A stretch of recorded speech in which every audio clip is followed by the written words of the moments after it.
Hello everyone, welcome to a rather unusual video on my channel. Recently I've been playing a Mario Wii custom game mode called Hide and Seek, which was developed by CLF78. My friend Mayro was hosting some rooms and I decided to record some footage from my own perspective. This video will be the first two sessions I recorded, where we played a custom track pack that includes a bunch of DS tracks set up by Crummers. You can find all the important links in the description. Unfortunately, I did not turn off in-game music in these sessions, so I apologize for the background music being very cut up and messy at times. I plan to record without in-game music in the future. For now, enjoy the video. Unfortunately, I started recording late into the room, so the first track I did record was Luigis Mansion. My strat here: hide on top of a one-way ramp until the seeker comes close. Once I saw the seeker when looking backwards, I decided to book it and went for a different spot. Luckily, not far ahead is a similar ramp, with an even longer path you need to go up. And look, I even got to hang out with some friends here. This is where quite some time passes until the seeker finally approaches.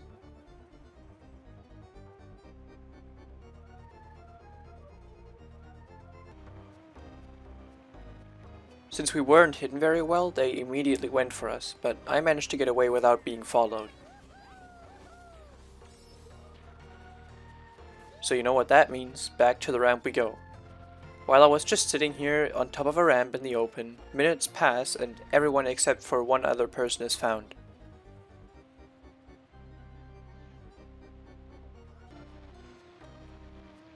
While changing camera angles, I see the other person approach, followed by the seeker. This is the first time in 2 minutes that they went around this side of the ramp, so with them being able to spot me, it's time for me to leave. But where to? I think you know the answer to that.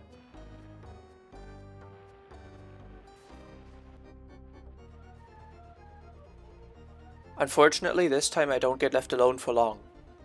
A minute later, the seeker comes back and immediately heads towards me.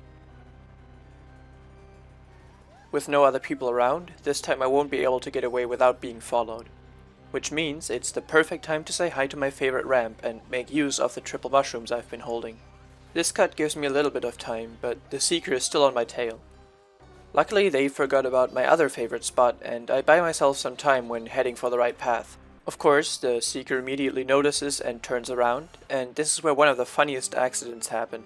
I look back, see them speed forwards, I try to jump off, but I hit the tree, and to make matters worse, this arrow sign just completely blocks me. However, through a miracle, the seeker must have missed my awkward jump and assumed I went straight off the ramp.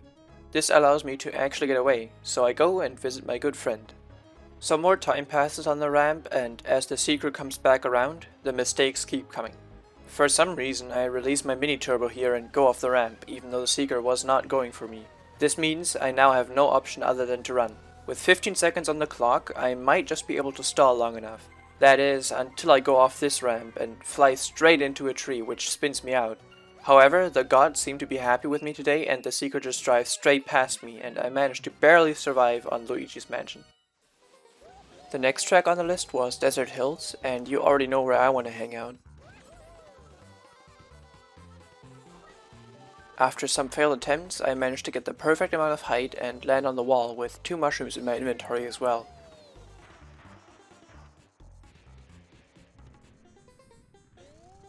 After some time passes and I am joined by another person, I notice the seeker trying to get on top of the wall using the ramp instead.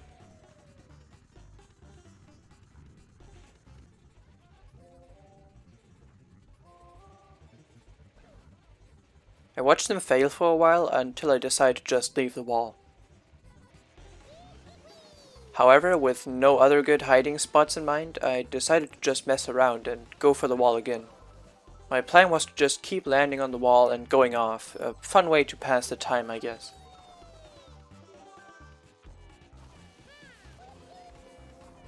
Unfortunately, I didn't land back on the wall for the rest of the race. But other than some close calls and some really weird respawn physics, this was not a very eventful race anyways.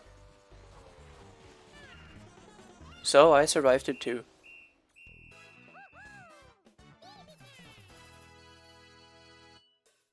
On Delfino Square I again didn't have a good hiding spot in mind, so I decided to mess around some more. There is a way to clip behind this fence here and land out of bounds, but it is quite precise, and with no prior practice this was basically blind for me. After many failed attempts, where some other people even joined in and kept heading their heads into the sign, unfortunately I got caught. Moving on to Waluigi Pinball, there weren't really many hiding spots on this track, other than maybe the bumper section at the end. Being far away from that, I just thought, what if, as I shroom off this ramp and... What in the world was that? I immediately realized the potential of what just happened and want to try again. So I drive back there and attempt again, but unfortunately there are actually fall boundaries here, and an unfavorable respawn means I need to drive a full lap for a single attempt. As it was bound to happen, just 2 attempts later, I get caught again. The last track of this session was going to be Shroom Ridge. With no good hiding spots, I move out of the tall grass here and actually manage to evade the seeker by getting run over by a car.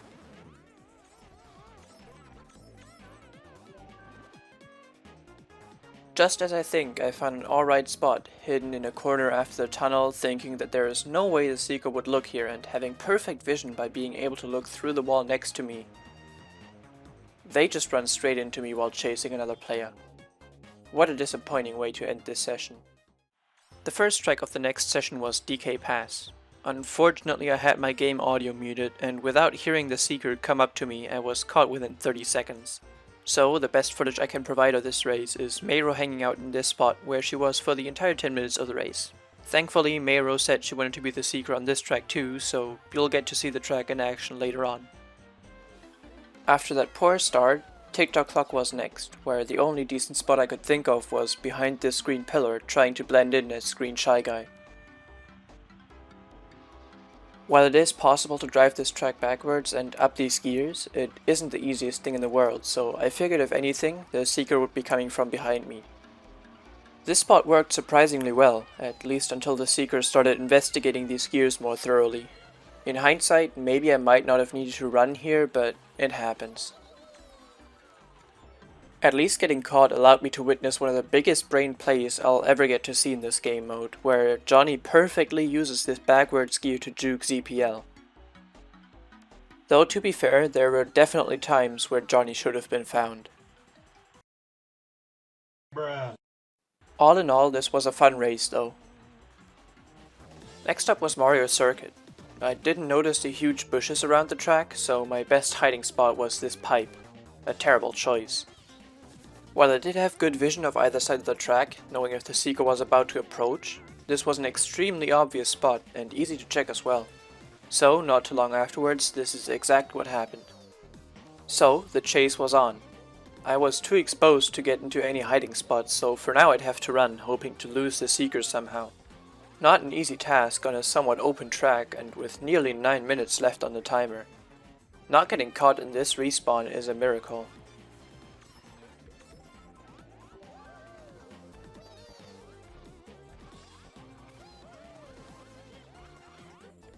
With the seeker barely missing me at this awkward maneuver, I was able to buy myself a little bit of time. Not enough to get into a new hiding spot, however, as the seeker was still on my heels. I managed to do some quick mushroom chaining, allowing me to move at top speed for a while, but the seeker obviously caught up fast. Driving by, I noticed another hider in that bush. Out of desperation, I wanted to ledge the seeker onto them, but by the time I came back around, they already left the bush for a different spot.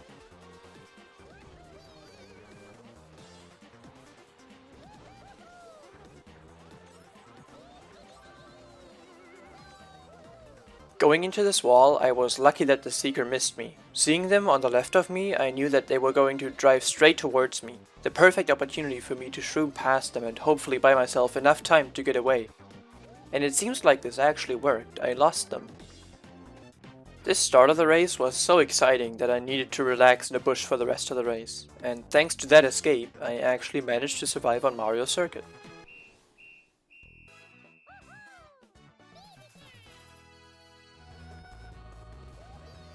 The next track was Airship Fortress.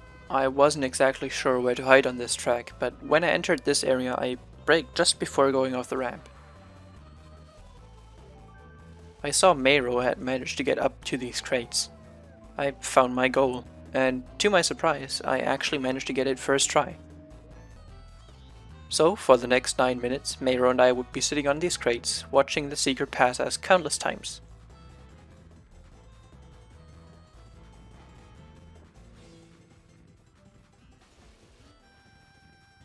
The only other real noteworthy thing was that I realized you could start a barrel roll on these walls for some reason.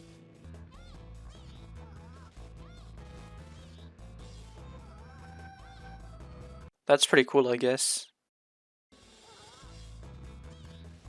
Mayro decided to join in on the fun as well. Towards the end, Mayro dropped down from her spot and tried to get on my side, but unfortunately she fell down and wouldn't have a chance to get back up until another lap. Somewhat bored after 8 minutes, I decided to drop down too and mess around, seeing if I could get back up. I failed. Funnily enough, this trick was not free at all, and both Mayro and I had gotten it first try, so I guess we just got super lucky at the start. With that said, however, we both managed to survive on Airship Fortress. On Wario Stadium, I started out by hiding on the side of this ramp. Of course, the Seeker immediately came around to this side of the ramp. While on the run, I came across this group of hiders hanging out on this bridge. I spent the next minute trying to peek through this fence to see if I could spot the Seeker approach from the other side of the track. When I saw them coming our way, I decided to leave the opposite direction. Since this track is very walled off with no way to be caught off guard, this strategy worked really well. After some time passed, I decided it would be safe enough to return to the bridge and make use of the fence once more. Funnily enough, it seems like the Seeker never even went to the bridge, as there were still 4 people on top of it. Here we had a little dance party that honestly lasted for way longer than it should have.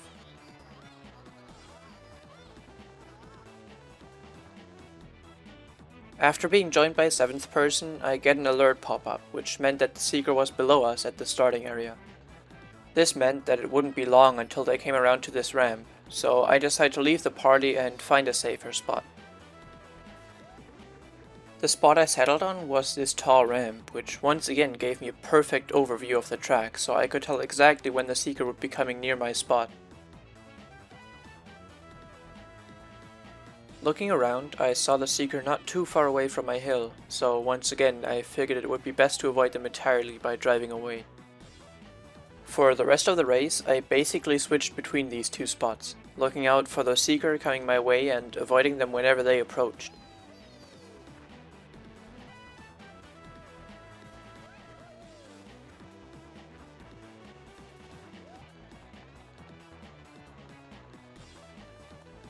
This strat allowed me a safe win, without ever really getting close to the Seeker.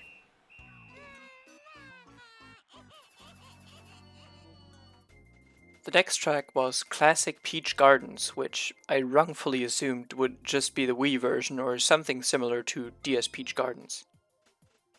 In this race, I was picked as the Seeker, which turned out to be an absolute pain. At the time, I didn't realize that Classic Peach Gardens would mean that the visuals would be more closely to the DS version while the KCL and collision were kept the same from the Wii version. I knew something was wrong when I didn't actually see any person on my first lap through the track, even though I made sure to check most possible routes, even in the hedge maze. Turning around, I saw someone drive down the hill in my direction, so finally someone to chase. Looking back at this footage, this is very obvious, but at the time I didn't see all the people who were literally standing in the open next to a fence, so when I turned around here it was like I hit a piñata of hiders. Everyone scattered and I decided to just follow a single person. After getting completely dunked on by this mushroom and getting heart juked by the hider, I was about to give up and drive away as someone rounds the corner and we drift into each other. Keep in mind, due to lag, I must have hit them on their screen, which is the only thing that matters in this game mode. Finally, I had caught the first person. At this time, I was still blissfully unaware of the terrible secret this track had to offer. Sure, the collisions were weird, but surely this wouldn't allow for any new incredible hiding spots, right? Coming into the grass section, I finally spotted another person. I tried to go for them when I hit an invisible wall. Turns out the collision for the ramps is still here, and I managed to hit the side of one. Having lost the person, I decided to continue driving laps when finally the track revealed its terrible secret to me. I didn't immediately process the implications of this, but I did realize that driving through that wall definitely should not have happened there. Once again, the collision of the Wii version does not match up with the models of the DS version, basically making it possible to hide inside of corners of every single hedge that is not surrounding the track. Having found that out, I now have to check through every single corner. Of course, that's where I found the next person. The next two I actually spotted while driving past these flower patches. I hit one of them, and the other one my triple shrooms helped catching up to.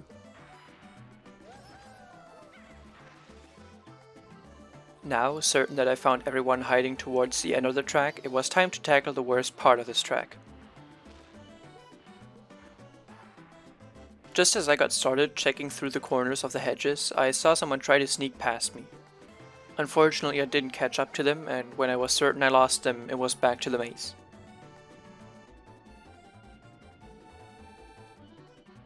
Again, I quickly found someone, but once again lost him in the maze.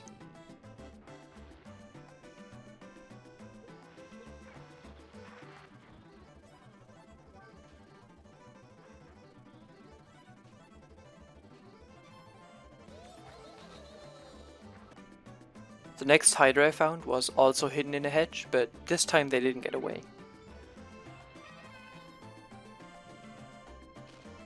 After bonking on the invisible ramp once more, I managed to find one more hider. When entering this turn, I noticed a little head sticking out. Already in a shroom, I tried steering towards them and actually managed to catch them. With no more success in hedges, this was the final result, which I'm honestly quite happy with, considering that every corner of every hedge could perfectly hide a person. Unfortunately, Bowser's Castle was not a very good race. For half the race, I stayed behind the spinning tube, looking up an old video of mine where I managed to get out of bounds on this track. However, this jump proved to be more difficult than I thought, and above that it might even have been patched or a completely different version of the track. So, after sitting in one spot for half the race and a few failed attempts at this jump, I ended up getting caught.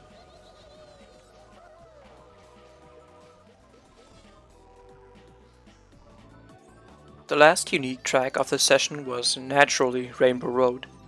This version of the track had the loops and spirals removed, due to them probably turning out to be very janky.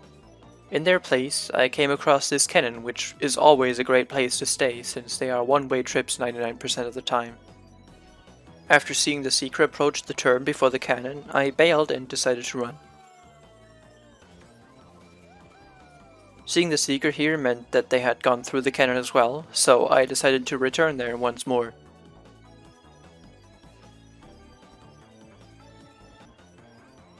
I would repeat the same strategy a few times until this exciting chase ensued.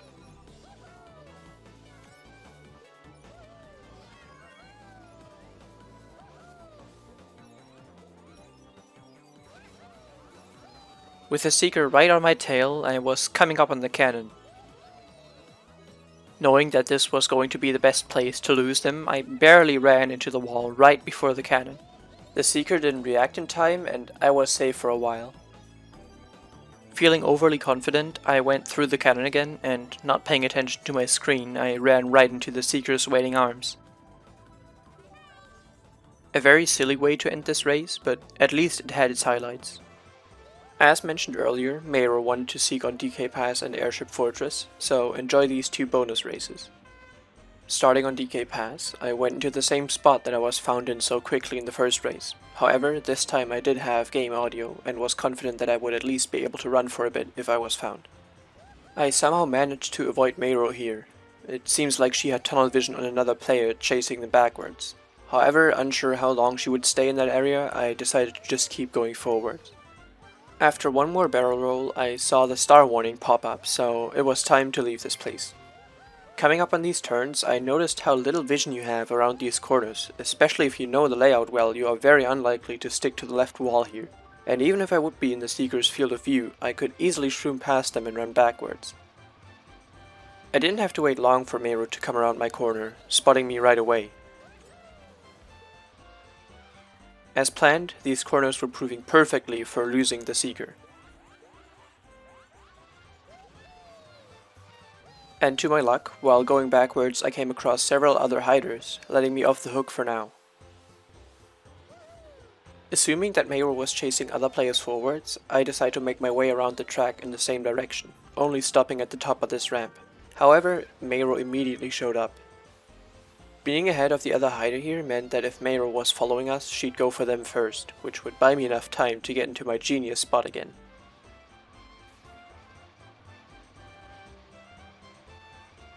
After Meru showed up, I once again shroomed past her and tried to juke her using these corners. To my surprise, it seems like she hasn't noticed me this time, which allowed me to stay in this spot for a while. After driving another lap forward, I take a break at this fence, trying to peek around it. When continuing on my journey, I come across another hider and, of course, drive directly into the line of Meru. Still, I'd call this race a success. The last track we played was Airship Fortress with Meru seeking. Before the race started, I promised her that I would be hanging out in the exact same spot as last time and would not run away if she made it up here. To my surprise, I once again managed to get up the boxes first try, this time being joined by Johnny. When Meru showed up, it looked like she didn't make it up to our spot. However, as it turns out, this was lag, and she did actually make it up here. But due to me not being hit on my own screen, I was fine, for now.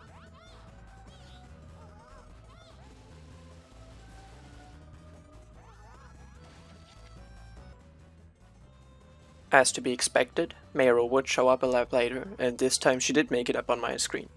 As promised, I accepted my fate and let her catch me, ending the session for me with Meru and me in the same spot we hung out for 8 minutes last time. If you enjoyed this video, feel free to support me by subscribing and liking and all that stuff, you know the drill. Of course, shoutouts to Meru for hosting these rooms. Make sure to check out her perspective as well.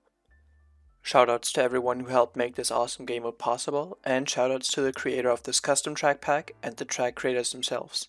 Once again, all the important links are in the description.